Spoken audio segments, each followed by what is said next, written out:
Okay, Act 3, Scene 5.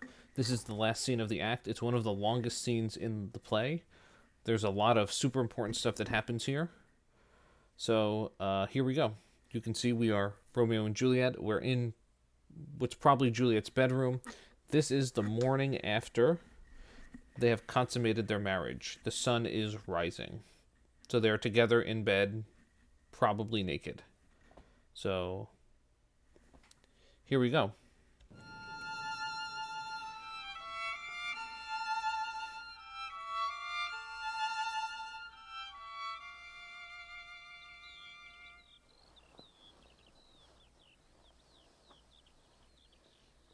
Wilt thou be gone? It is not yet near day. It was a nightingale, and not the lark, that pierced the fearful hollow of thine ear. Nightly she sings on yon pomegranate tree. Believe me, love, it was the nightingale. So the sun is coming up. She hears birds singing. No, no, no, no, no. It's not day. It's still night. That wasn't the lark, a bird that sings during the day. Oh, that was a nightingale, a bird that sings at night. Don't worry, we still have time together. Because Romeo, when the sun is up, he has to leave. Or he should leave. So why is Juliet saying this? She wants to so deeply believe that they have more time together. Because this is their first night together. Their married night together. But also, she might not see him again. She might not see him for a very long time. So she wants to stretch this out. And then Romeo, the first time in his life, is going to be the practical one. Was the lark, the herald of the morn? No nightingale, look, love, what envious streaks do lace the severing clouds in yonder east? Night's candles are burnt out, and jocund day stands tiptoe on the misty mountain tops. I must be gone, and live or stay and die. So yeah, no. It was the lark. He's being reasonable here. Night's candles are burnt out. You know, what are the candles of the night? The stars. There's no more stars. Day stands tiptoe. That's of course figurative. Day is just about to come over the mountaintops. I must be gone and live, or stay and die. Yond light is not daylight, I know it, I. It is some meteor that the sun exhales to be to thee this night a torch-bearer and light thee on thy way to Mantua. Therefore stay yet. Thou needst not to be gone. So yeah, no. It's not daylight. It's a meteor. It's like a shooting star, something like that the sun sent out. Yeah, we have time. Don't worry. Thou needest not be gone. Don't be gone. Please don't leave. Let me be ta'en, let me be put to death. I am content, so thou wilt have it so. I'll say yon grey is not the morning's eye. 'Tis but the pale reflex of Cynthia's brow, nor that is not the lark whose notes do beat the vaulty heaven so high above our heads. I have more care to stay than will to go. Come, death, and welcome Juliet wills it so. How is my soul? Let's talk. It is not day. He's like, okay, you know what? You're right. Then it's not day. Let me stay. And then it's not morning's eye. It's not the sun. Cynthia's brow. Some illusion. You know what? I have more care to stay. Let's stay. And then Juliet finally comes to her senses.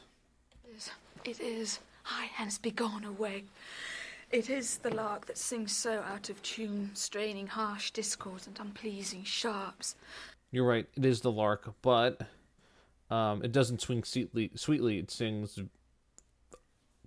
in a not nice way. Why? Because it separates us.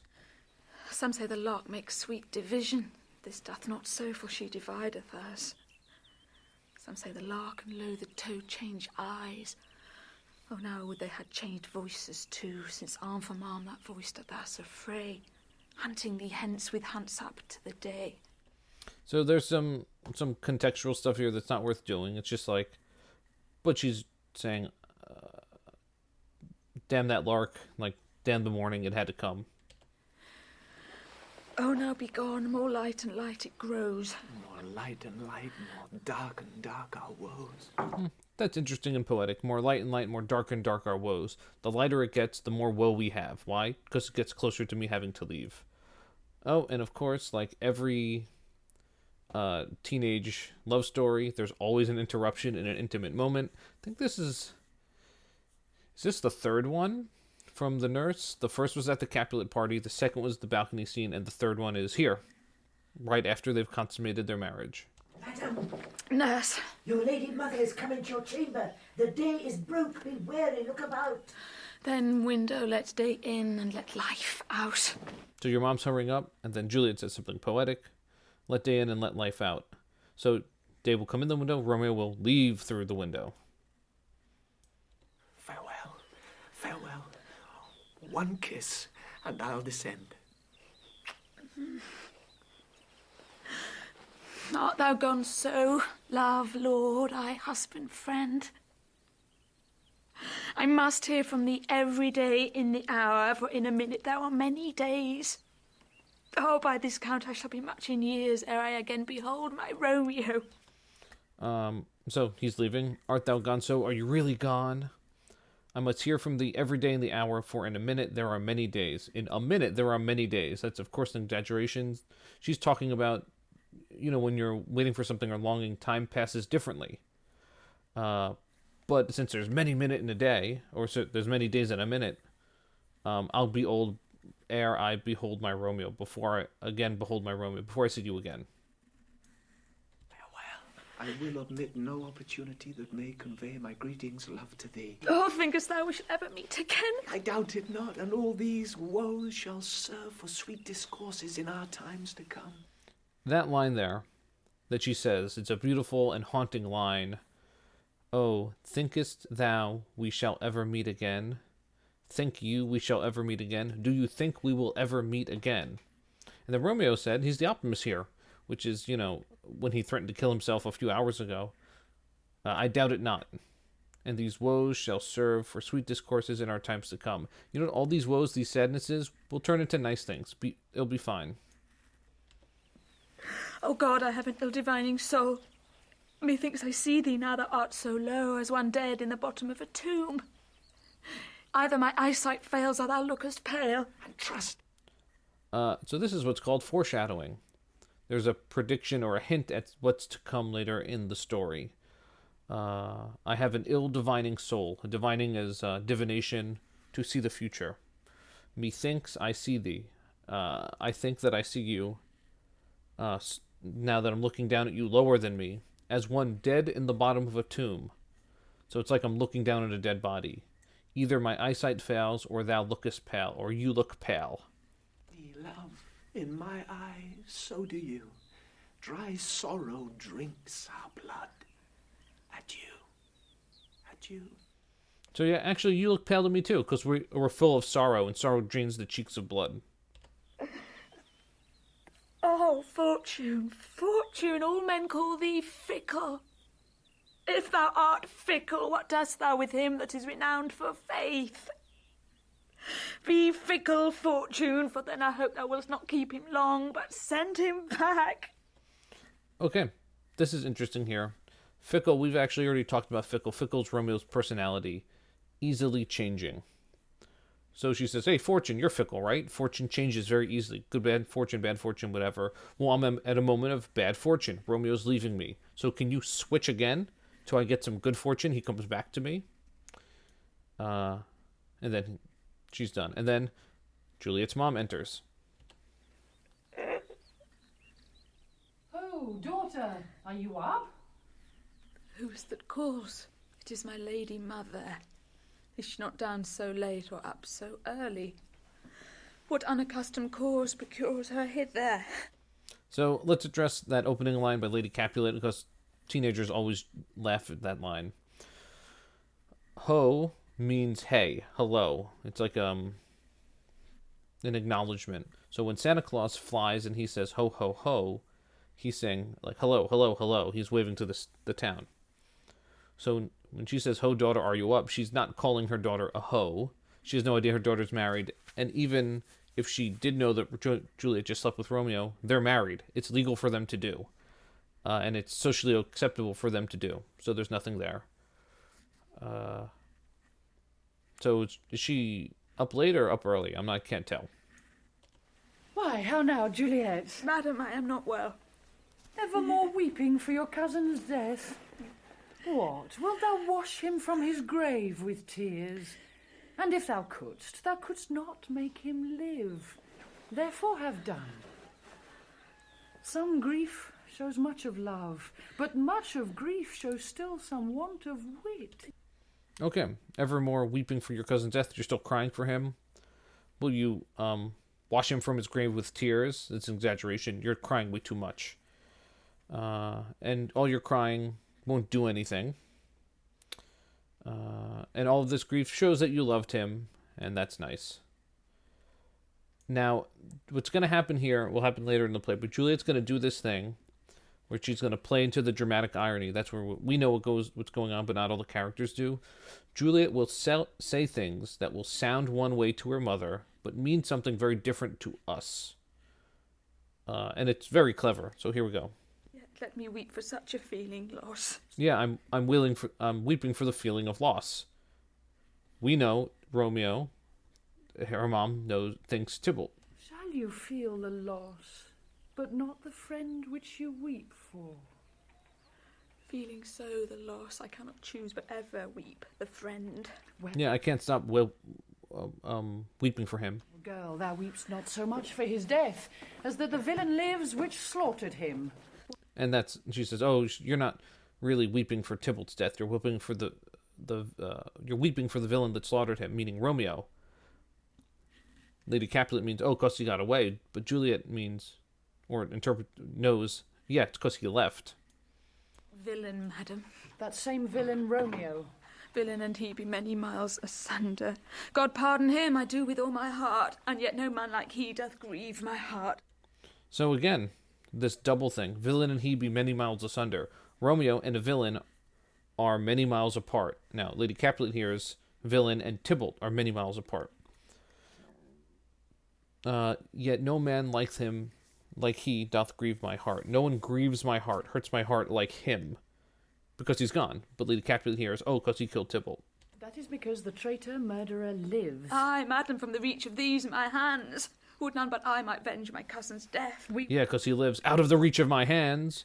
And Lady Capulet hears, like, to strangle. Juliet means to hold. We'll have vengeance for it, fear thou not. Fear thou not is a syntax. Fear thou not. Thou fear not. Do not fear. And weep no more.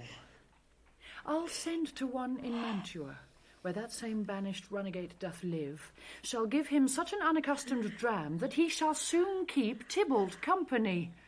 And then I hope thou wilt be satisfied. Oh, the plot thickens. I'll send one in Mantua. So that's where Romeo's banished, or has decided to live.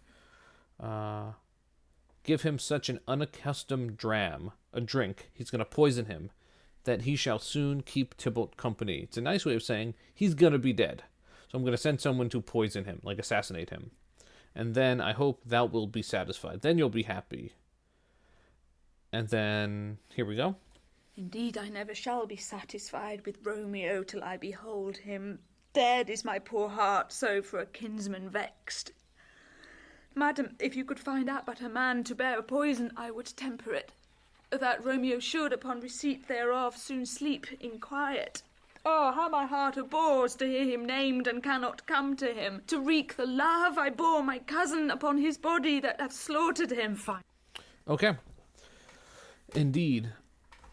A lot of that double stuff here, which is very clever. Indeed, I shall never be satisfied with Romeo till I behold him. Dead is my poor heart. Now, that dead can either be on the end of the previous phrase or the start of the next phrase. So, depending how we hear it, how the mom hears it, I shall never be satisfied until I behold Romeo dead. Behold him dead. That's what the mom hears. But we hear, until I behold him. Dead is my poor heart. Thou the... Sorry. to bear a poison. If you could find a man to bear the poison, to poison him, I would temper it. Let me add things or take things out of the poison. Now, the mom hears that and thinks, oh, you want to contribute to the killing. And Juliet means, no, I want to make sure he doesn't get killed. Yeah. Means, and I'll find such a man. But now, I'll tell thee joyful tidings, girl. Okay. If you can find the poison, I'll find the guy. So maybe they weren't serious about this. Maybe they were. Maybe Romeo's going to have to fight off assassins later, like a cool video game. But now I'll tell thee joyful tidings, girl. Oh, now we have nice things to talk about. Joy comes well in such a needy time. What are they, beseech your ladyship? Well, well, thou hast a careful father, child. One who, to put thee from thy heaviness, hath sorted out a sudden day of joy that thou expects not, nor I look not for. Okay. So you have a careful father, a father that cares. One who, to put thee from thy heaviness, to put you from your heaviness, heavy is sad, your sadness, hath sorted out a sudden day of joy. He's made a joyful day for you, that thou expects not, that you don't expect, nor I look not for, and I didn't look for it. Madam, in happy time, what day is that? Marry, my child, early next Thursday morn, the gallant, young, and noble gentleman, the County Paris, at St. Peter's Church, shall happily make thee there a joyful bride. Wah, wah. Oh, that's awful news. Oh, we have a really good day. On Thursday, Paris is going to make you a joyful bride. You're getting married. And you can imagine the face, the expressions on Juliet's face just turning to like, what? Now, by St. Peter's Church, and Peter too, he shall not make me there a joyful bride. I wonder at this haste that I must wed ere he that shall be husband comes to woo. I pray you, tell my lord and father, madam, I will not marry yet, and when I do, I swear it shall be Romeo, whom you know I hate, rather than Paris. These are news indeed. Okay, good for standing up for yourself, Juliet. No, I swear by St. Peter's Church and St. Peter, like, I swear, he shall not make me a joyful bride. I'm not going to marry him. Then she says, I wonder at this haste. Why is this so fast?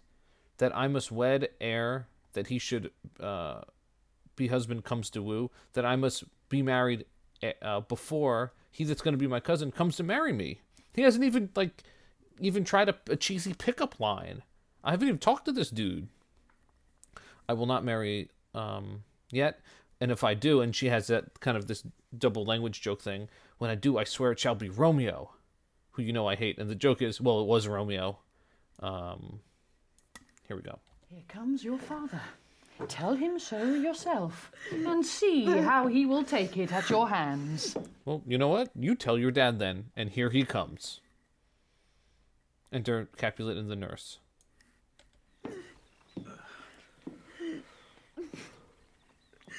When the sun sets, the earth doth drizzle dew, but for the sunset of my brother's son it rains downright. How now, a conduit, girl? What, still in tears? Evermore showering? In one little body thou counterfeit'st a bark, a sea, a wind, for still thy eyes, which I may call the sea, do ebb and flow with tears. The bark thy body is sailing in this salt flood. The winds thy sighs, who raging with thy tears, and they with them, without a sudden calm, will overset thy tempest-tossed body.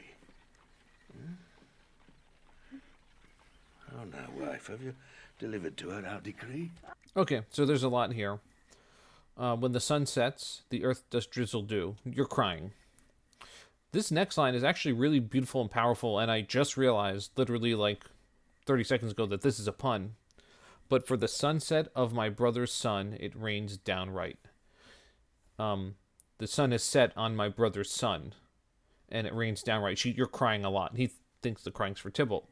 So the pun here is sun and sun. sun set. My sun has set. He's dead. Or my brother's son is dead.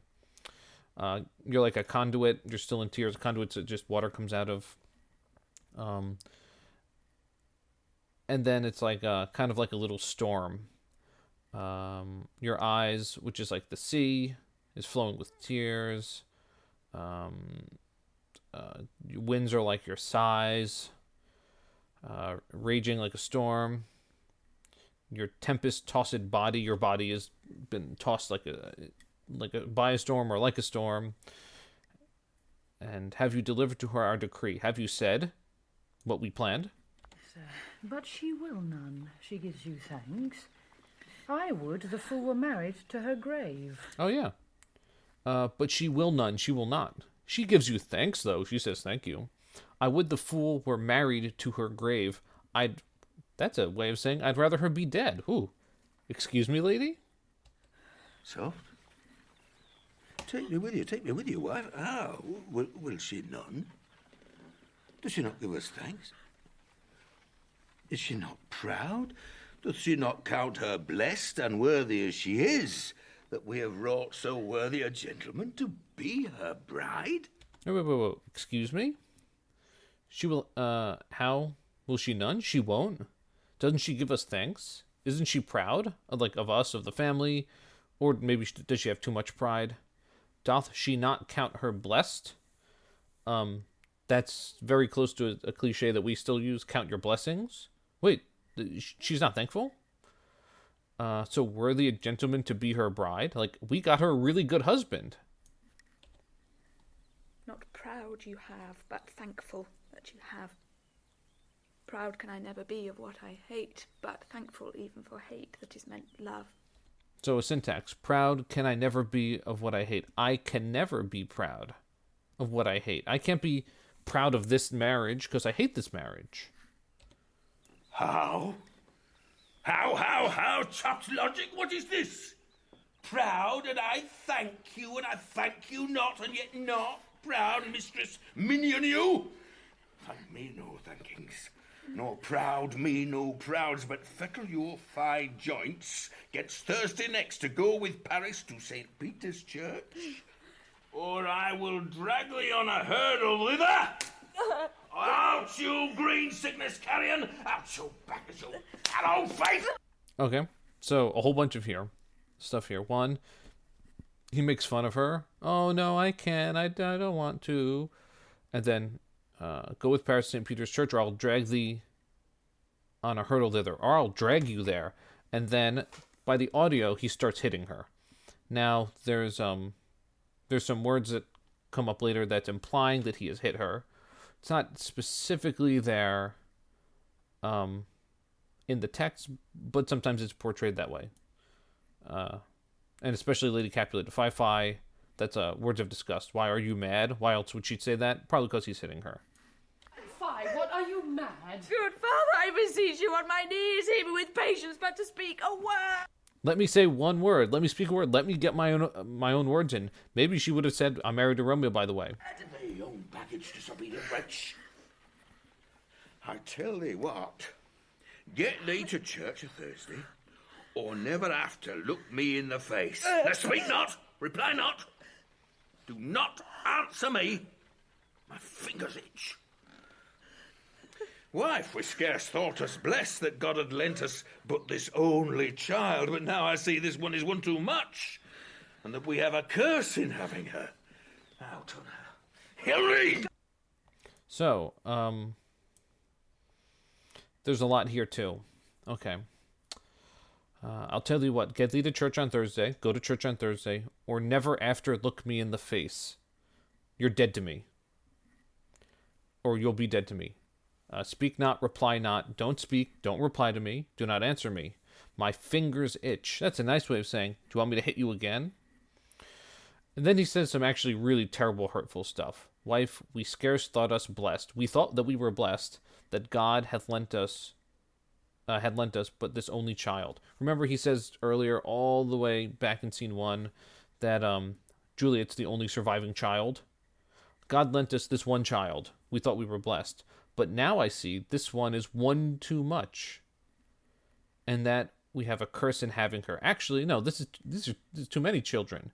We're cursed in having her. This isn't a blessing. Wow, that's terrible to say. Yeah, we completely regret having you. Oh, did heaven bless her. You're to blame, my lord, to rate her so. Nurse is right. You're to blame. Why, my lady, wisdom holds your tongue. Good prudence, matter with your gossips, go. Hold your tongue. We still say that.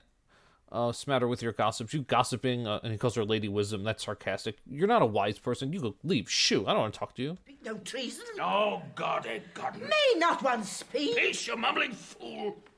Utter your brevity or gossip's bowl. For here we need it not. Peace, you mumbling fool. Like, shoo, get out of here. That's a nice description of the nurse, a mumbling fool. Go gossip somewhere else, for here we need it not. Here we do not need it. So, shoo. Oh, God. So too hot, she means hot-tempered, not like physically attractive. This bread makes me mad.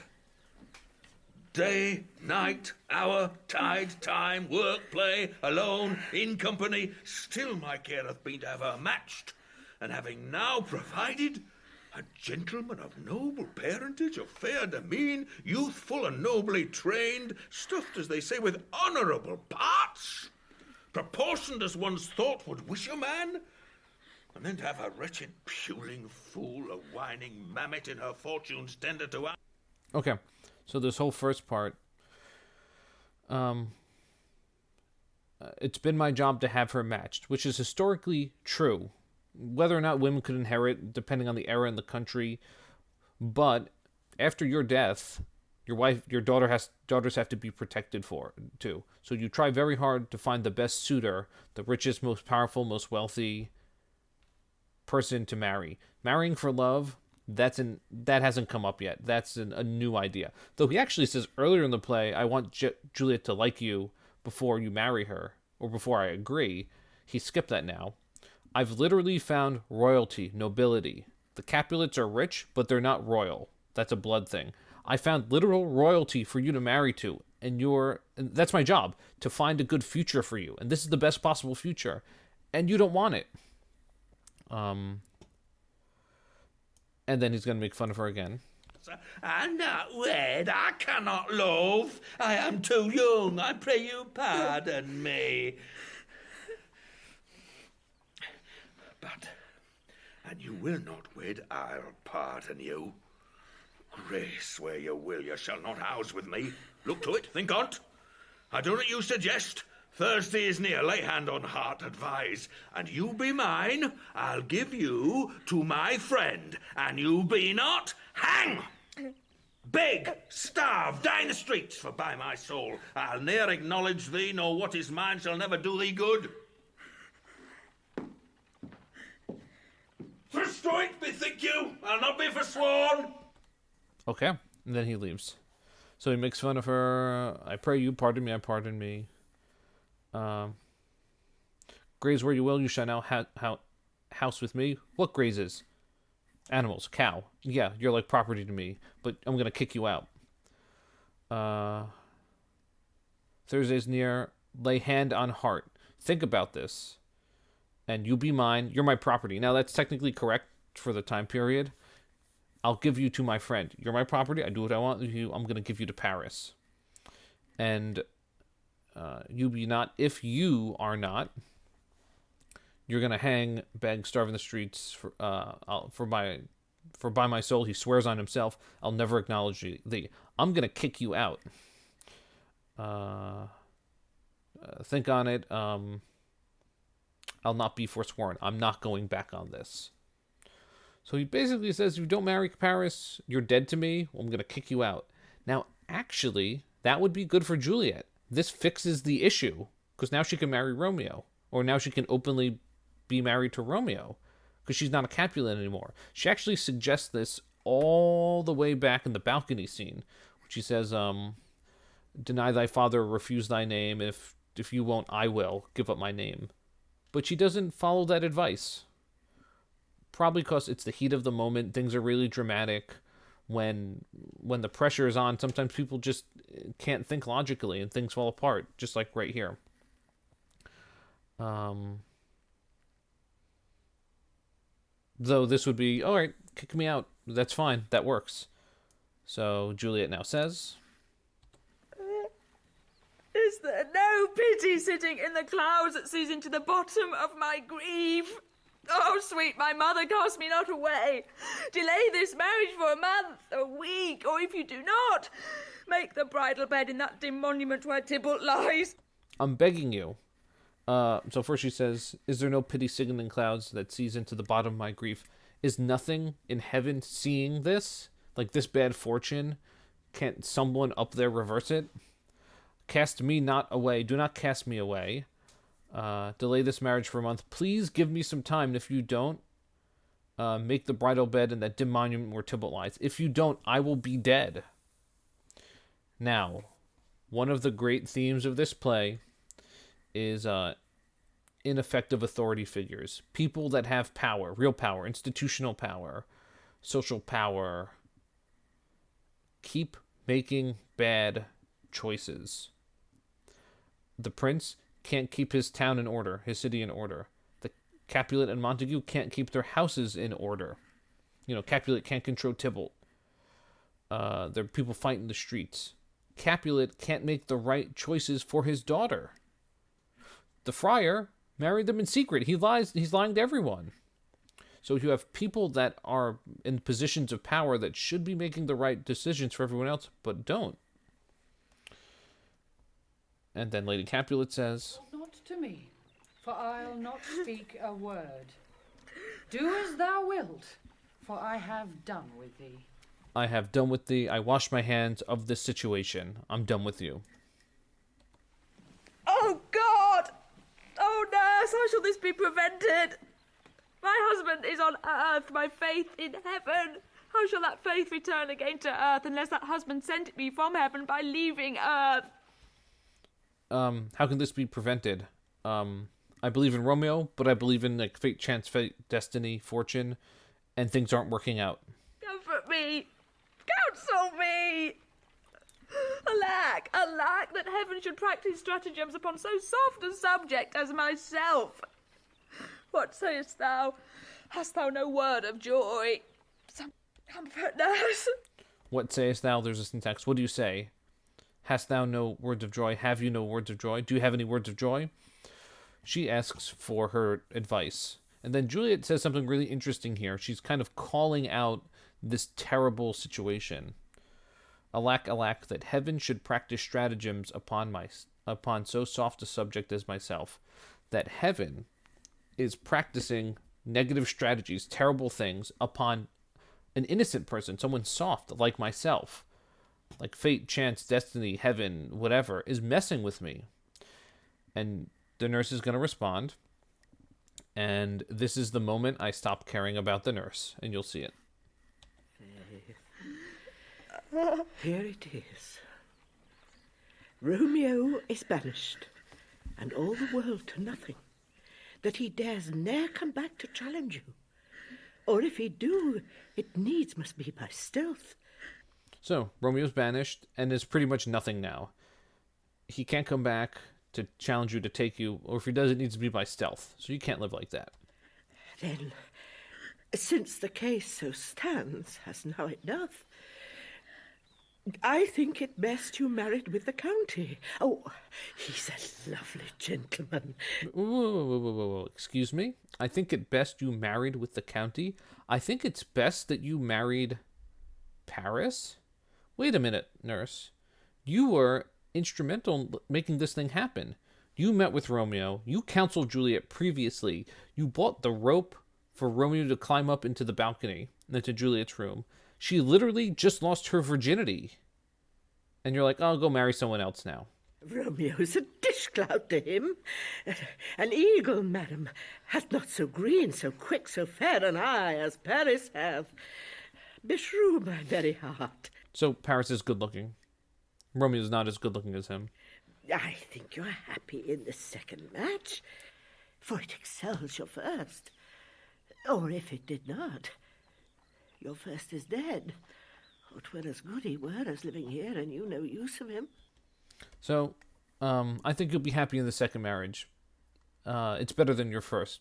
But even if it isn't, your first marriage is basically dead anyway. So remember we just talked about the ineffective authority figures? Here's another one. Here's someone that says, you know what? We did all this stuff to make you happy in secret. It didn't work out. So let's just give up.